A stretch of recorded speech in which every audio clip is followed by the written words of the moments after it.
centuries, mankind has been fascinated with realms outside of our conscious awareness. Through a series of interviews with practitioners, guest speakers, and experts, Liberate the Podcast covers all that and more. From health and holistic healing to the supernatural, we aim to educate, motivate, inspire, and liberate your consciousness.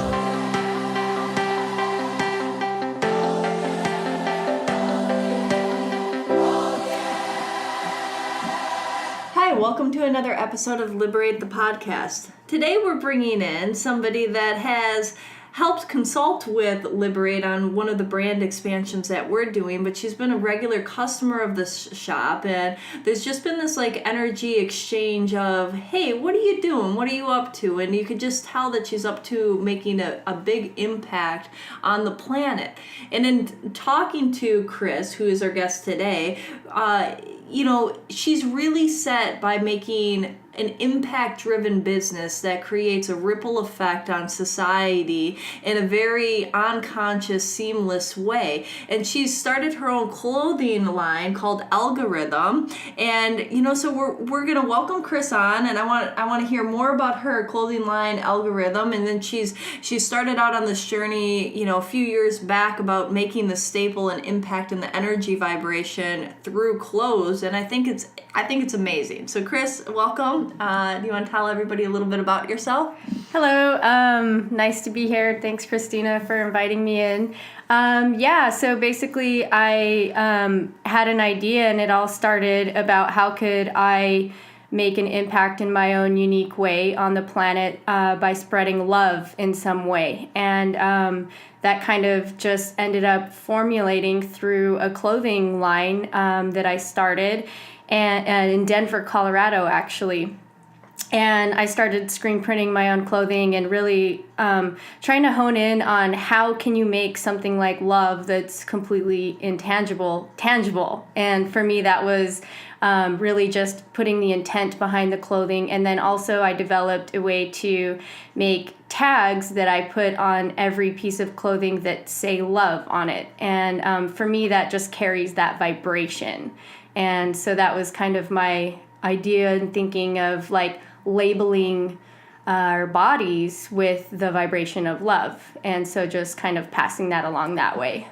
Interesting. And so that kind of gets me into, I'm sure that you're familiar, maybe this is part of what sparked you to do that, but all of the water studies that are done with words and sound vibration and even just different written words, and how it can literally change the molecular structure of the water molecule when it's flash frozen. Have you seen those? That's exactly where my thinking came from. I actually wrote a study about it in respect to the clothing that I was making, and just thinking along the lines of that. And our bodies are made of 80 whatever percent of water, so it just made sense to me that when you actually label your body, it's essentially the same thing. I love that. Yeah. And it labeling your body with love. Yeah, exactly. What have you found as kind of the effects, or what you've heard from people that buy your clothes and different things like that? Because they're very stylish, and people would just say, hey, I like that, I want to wear it, but they might not even understand why they're buying, or that there's that hidden meaning behind it. They might be just grabbing it for the style, and then some people are getting behind the message and the purpose too. So you kind of have these two different linear paths of customer base, right? Yes. And so where have you found the impact, and how have you found the impacting? Well, touching on both of those ways of capturing business was important to me, because the people that are unaware of it, they may even be receiving in some way a knowingness that is, whatever, coming up within them, and maybe they're going to end up seeking, going down that path more, trying to find and discover something because of that energy or whatever. And so it's important to me that the clothing does capture people that aren't aware of what it's doing, in order to maybe spark something within them. And then also when I was out in Denver, the following of people grew so loyal, and we had such an amazing following of people. We really were able to cultivate this tight-knit community, and everybody that started to become involved with the brand, and even just seeing the brand, what we were doing, we were putting on a lot of fashion shows, throwing a lot of community gatherings, and people were so excited about the brand, and the following just became so tight knit. People were getting tattoos of the logo and like those statements. We were calling ourselves a love club, and it was just the impact that it had on the community was kind of astounding to me, because the brand became so meaningful to these people. Wow. Yeah. I love that. And there's something else that you shared with me just the other day, is that, your brand is unique in another set of way too, and about taking away gender.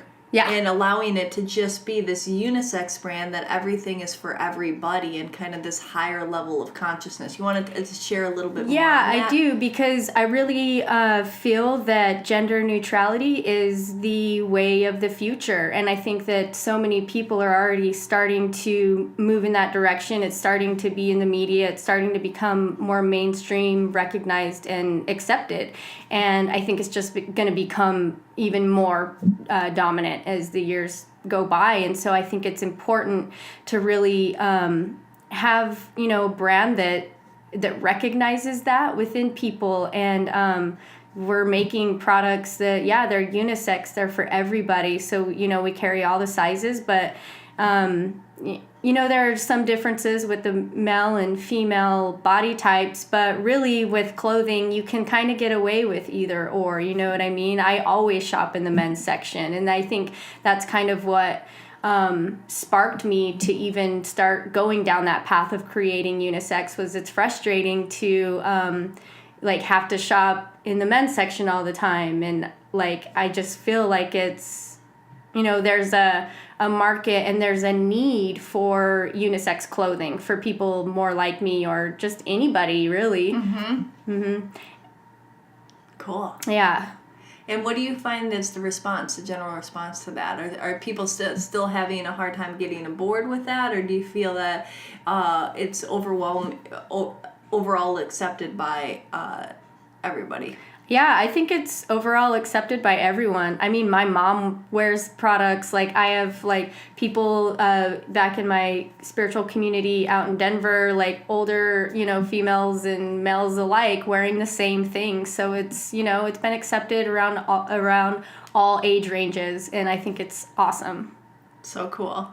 Yeah, and it's important, because in saying that we have unisex clothing, and understanding that that is the way of the future, we're really embracing the knowing that within ourselves, having an equal balance of male and female energies is extremely important for the growth and the unfolding of yourself. And I think it's important to just embrace that concept that males don't have to be so dominantly male. It's actually beneficial to have an equal balance of female energy within themselves, and alike for women, to have that equal balance of male energy within the woman, and within the mind and the body and everything. So it's really just embracing that concept of balance. And now, so embracing that concept of balance and kind of taking us a step forward. So this is the brand that you created 3 years ago, and now you're kind of rebranding yourself a little bit. Can you share a little bit about that process and why the decision to kind of rebrand and where you're at now? Yeah, definitely. So obviously in life, sometimes you get thrown some curveballs, and that's kind of what I was experiencing. It all just kind of happened obviously at the most perfect timing, but the brand did start off with the name Dose Apparel, and our logo was a heart with a drip at the bottom, and that's kind of where the name derived from, like a dose of love, like the drip coming out of the bottom of the heart. And after 3 years and trying to get our trademarks done and all that situated, actually, as I was in the process of moving out here to Los Angeles, I got a call from my lawyer that she notified me that the name didn't get approved, but the logo did and everything. And so we were kind of put in this situation, well, where do we fight it, or do we just like accept it and have the name change? And so like just kind of sat on that for a little bit and let it all like come to me. And I decided that, I think we kind of outgrew that name and that concept. And at first it was kind of like a hurdle to come across, like, oh great, we're going to have to restructure, rebrand, all these things. But really it was a blessing that I ended up having to do that, because came out with the name Algorithm, and I love it. I think that it really just embodies the concept that I have envisioned for the brand, which is kind of a ripple effect. That sequence of energy passing along people, which is kind of where we're deriving like our mission through the company is to, inspire and support that ripple of awakening through humanity. And also it just fits so much perfectly. I redid the logo, all the messaging, and I think it just has so much more of a impact and a power behind it now. So great. Yeah. And I love both. Both names are amazing, and they both have a very strong impact. I think that the Algorithm is really a cool segue from where you were, right? Yeah. And that, it doesn't take away from the dose, but now that you're stepping into it, you can really say, okay, well, what other things that I went through this learning curve and I'm understanding and I'm really stepping into this vibration, how do I want it to even expand on a larger scale? And I think that that's what Algorithm does, right? A dose is a one linear, like, hey, this is a little drop, and an algorithm is what creates programs. It's like this, it's like the ripple from the drop. It's like expansion now. A certain algorithm can do the coding for this or that. It can analyze this. It can continue to expand, and it has that. So you went from this little drop to this big kind of ripple, and that's where you're at. Yeah, that's really where I'm at. I mean, energetically, on the business level, where now I'm here in LA, I'm able to really have so much more capabilities for producing the products and also reaching people. And I'm so grateful where we're at right now. Yeah. And what do you think the biggest challenge in creating a conscious, driven business is? It's difficult in the fashion industry. It's a very competitive, and it's important to me that we are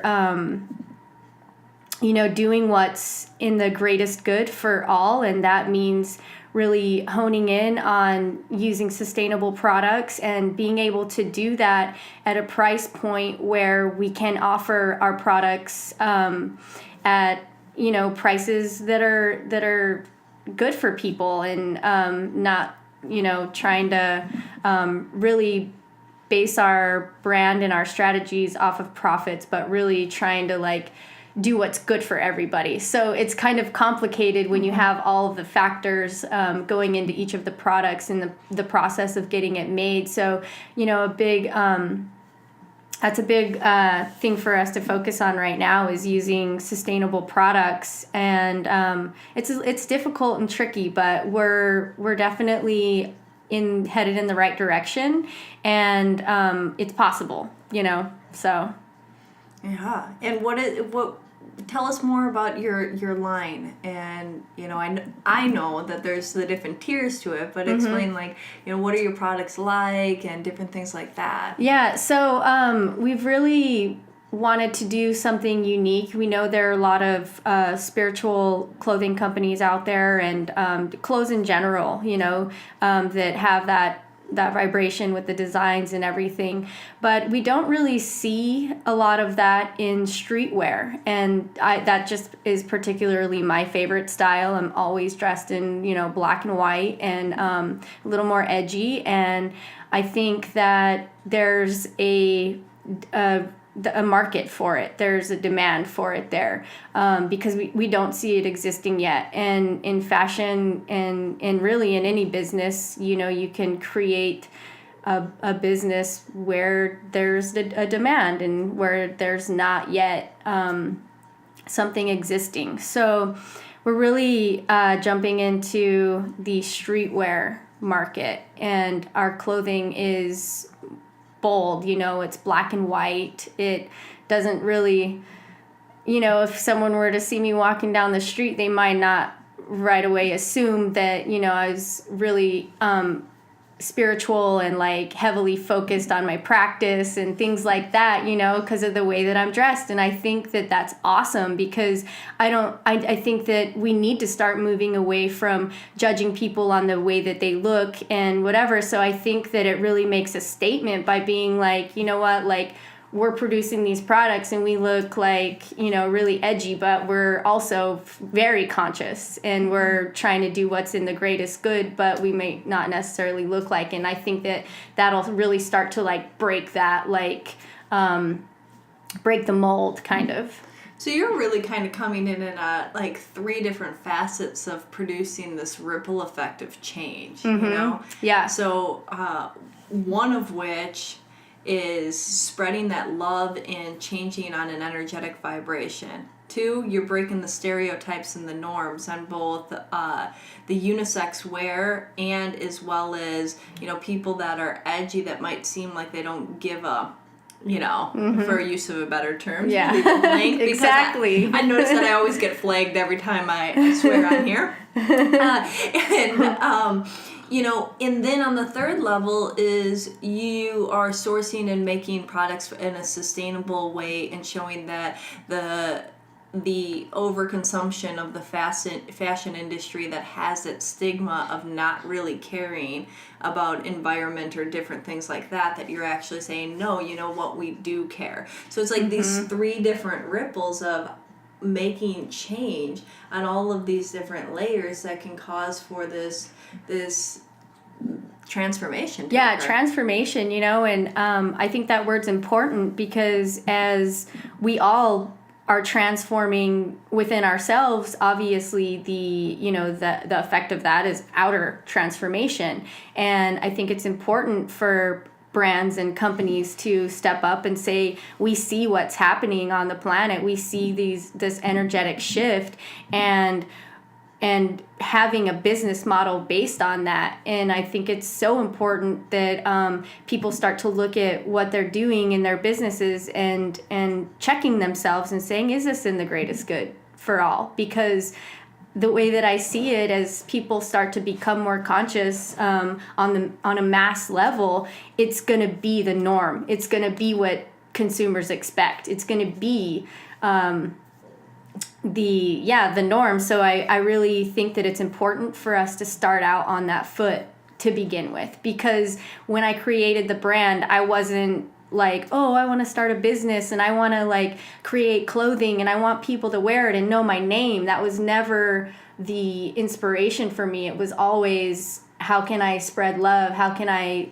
create awareness? And so in being conscious on that level, it's important to be conscious on a level of sustainability and practicing ethical business. So just capturing all of that is so important. People have this misconception that,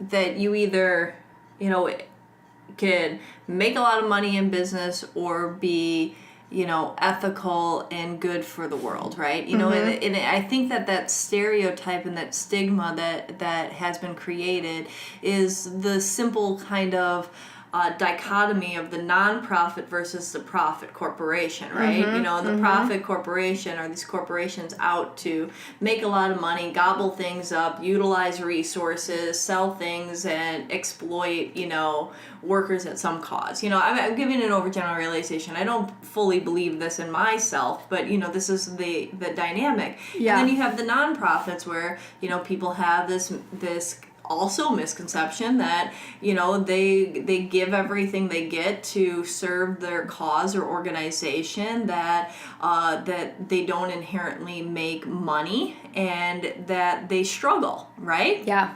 Both of which are complete false, right? There's plenty of nonprofit organizations that are ridiculously thriving, that utilize or that abuse their power, that have some of their CEOs or different aspects within it making tens of millions of dollars a year, that give less than 1 cent per dollar donated to the actual cause that they have. Just to, Humane Society might be one of those among many others, okay? And then you have other corporations like Patagonia that go in there and they make massive amounts of profit. They're a B Corp, for benefit corporation, and even on Black Friday they donated every cent that they made to giving back. Yeah, they didn't even take amazing. any profit, and they still provide a I think it's a 4-day work week. They give to their employees. They create this harmonious way, and they source sustainable products. So you don't have to be one or the other, right? And that companies you can have a business that does good, that comes from the heart space, that you can also find it to be very lucrative and have a very nice living and have the means to, and the capability to make millions, even billions of dollars. And people have this, and I want to really stress that I love having you on to talk about this, is that we can create successful companies. We as a collective conscious, we as all the listeners that are out there, you don't have to cut corners. More and more I see a shift in consciousness and consumerism too, that people want more quality products, and they want to have they want to use their spending power for good, right? And so in that awareness, and also less is more. I see more people wanting to have less, right? And so they will gladly, even if it costs the company, even if it costs you to create and spend a couple extra dollars using sustainability or making sure that each shirt is imprinted with that love or whatever that case may be, that few extra dollars, I think the consumer would gladly pay to have a quality product. Yeah, I agree. I think it's only going to become more and more prevalent to people. And I think it's going to become the norm of people wanting to buy products in that way. And I think it's going to get to a level where people are like, no, we're not going to buy products from these other companies anymore, because now there are so many more companies that are making these products available, these sustainable products available. And, I've been confronted by many friends of mine that are like, oh, you're making clothing. Don't you know how bad the fashion industry is for the world? Don't you know how bad the manufacturing plants are? This and that. And that's exactly why you dive in and say, that's why I'm joining, because I want to make a stand. I want to be, Patagonia. I want to, more companies need to come up into the scene and being like, no, it's not okay to make products this way anymore. We need to shift the way that we're thinking and producing, and it is important that new companies emerge, or that even companies that are already existing shift their business practices. Yeah. And in the more demand, the more people that take that stand, the more that people are forced to make that transit. Yep. It's just yesterday we were going and looking at different textile patterns and looking at where we can find the different fabrics and stuff for. Chris is, I just barely alluded to it on that, but she's helping consult with the Liberate clothing line that we'll be launching. But I was amazed at there was a couple people that were, if they got on the organic bandwagon and the sustainability bandwagon, they actually had a section of this is their fabrics. And the other people, it was amusing to me that some people didn't even know what that meant. Yeah. Like, it is. They looked at and they tried to be like, oh yes, it's this, and I'm like, no, if you don't even know what it means, it's definitely not. Yeah. yeah. Did you find that? Yeah, but I think that I really, in my heart of hearts, believe if there's more people that take the stand like you and like the clothing line that we're creating for Liberate too, is that if more people take that stand, those people that looked at us with the glossed over eyes and didn't even know what eco-sustainable fabric was, and that they're going to be having a big section within their booth. Otherwise, they're not going to survive. Yeah. It's the Kodak of the fashion, right? Kodak didn't want to become digital and said that they were going to stand by their prints, and they became extinct. Yeah. Because you need to continue to be able to reinvent yourself and also go with the new curve and allow yourself to be different. Otherwise, you're going to fall behind. And so if some of these companies, I would say, if we go to the same event 3 years from now,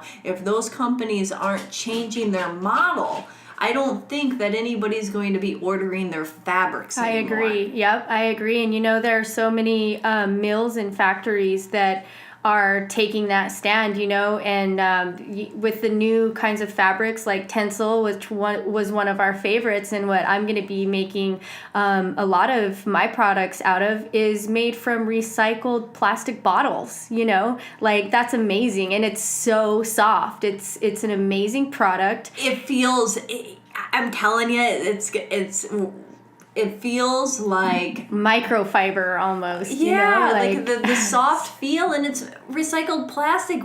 Amazing. Yeah. And there's another material that we felt that was made from fishnet out of the ocean. So they go and they take the fishnet and then and that's break it down. That's more of a swimsuit type material, yoga pants material. That's what the yoga pants that we make for Liberate will be made out of. But it's recycled fishnet. And then we even came across some really cool ones. There was product made out of milk. Milk, yeah.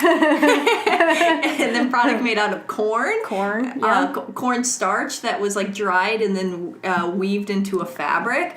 Organic cotton now, bamboo, and then the blends, hemp. So there's plenty of these different materials that they actually can give the whole line of the fashion industry, I think, everything they're looking for. And we heard from somebody that was looking around that there was a new company that launched out of Europe somewhere that they make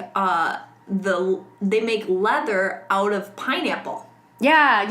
And Pine-tex or So these Pina-tex. And they just launched this year or something like that. I doubt it's this year. It's probably last year since we're in the beginning of the year. But these types of things, now we have leather out of pineapple, we have all of these different fabrics, and I'm telling you, if you feel these, and I was amazed because I'm sitting there and I'm a newbie, I don't know the fashion industry, Chris has guided me through it, but if you feel these different fabrics, they're literally just like the clothes we're wearing now. And maybe even better, even better. They're softer, they're amazing. And with the way they're blending them, they're nice. You can get different thicknesses and whatever. And I found some buttons for a vest that I'm creating that are made out of coconuts, So it's amazing. Like there's just so many products out there now that we can really start doing this. One of the guys was telling me, because I was looking for some hang tags, I don't want to use paper. I don't,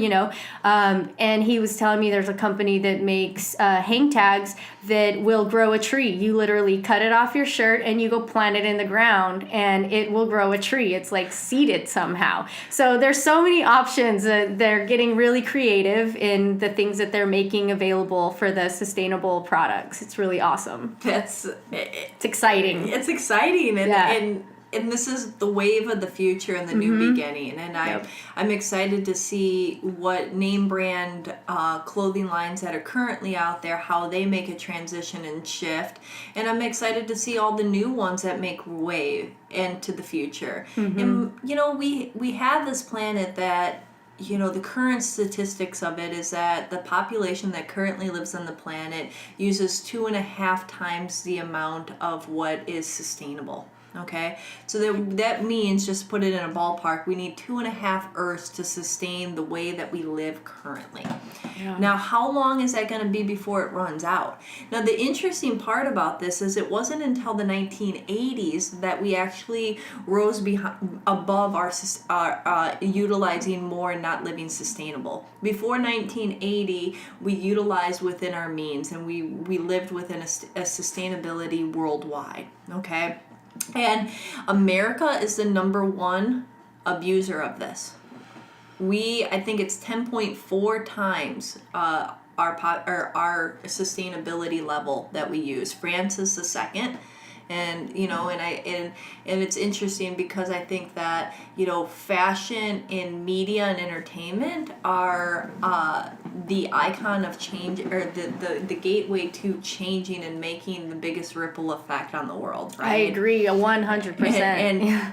And so here in Los Angeles and in the United States, I mean, we really shift that with the media capital of the world and the entertainment capital. And then I ironically, France is one of the biggest fashion capitals in the United States, and so I think that there can be a big mark and change within fashion and sustainability there. That just helps. And if people think about what they wear every day and the impact that it makes on the environment, and does it biodegrade? Is it good? Is the dye and the textile runoff? Is it is it harming people? Is it harming people? Is it doing that? Then what are they doing on the other levels, right? Yeah. And the clothes is a reminder of something that you're wearing every day. So then take it into, if you're being reminded, and every time you touch your sweater or your shirt, then you're thinking about also the other impacts that you're making, right? And the other products that you're buying, or the things that you're consuming, or even how your mood is affecting other people. Yeah, the energy you're carrying through your whole being. And it's, it's so important. And, that's why I originally had the idea of moving forward with clothing. Was I just saw fashion, how it's a gateway, a medium in order to make a huge statement. Because people see it, they want it, they, fashion, it's a lifestyle, it's an identity, people want to embrace that, and for me, I was like, fashion is, I want to utilize it, I want to expose this industry for this project, you know what I mean? And it just made sense because, like you said, fashion and entertainment and all those things it's what people sees, and so I think it's super important, and it's the perfect way to really make a change and make a statement on the shift that's happening on this planet right now. So good. Now, where can people find your clothes? Well, right now, since we are rebranding, we're going to be launching our new collection, and that will be happening probably in June. Yep, and is there a website? Yeah, well, we have our website, algorithmdesigns.com will be up and running, and we'll probably also be in Liberate, and then so from there we can we'll be able to let you know what stores that we are able to get into here in Los Angeles. Awesome. What I always like people to leave people with something of wisdom or insight or last words. And so what would you say to those that are listening? I think it's really important right now in this time that we're in is to really look around and look at what's happening on our planet and understand that that's a direct effect of what's happening within ourselves, our beings. And so I think it's extremely important right now that everyone really take a time to reflect what's happening within themselves. If there's areas that they can do some cleanup and really just tune in to yourselves, and that is where you're going to make the biggest impact for the planet, is within yourselves first. So good. Well, thank you so much for joining us, and everybody, thank you for listening. I hope that this inspires you that in a small or large way, you can really make a difference and start to create things the way that you want to create them from your heart, and do things that are good for all. Yeah, for all. Whether you're an entrepreneur and starting your own business, or whether it's just in your daily life and you're making decisions of how does this impact everybody around me, not just myself. Yeah. And so here's to that new conscious thinking. And if you love this episode, enjoyed it in any way, please leave feedback. It really helps other people find us.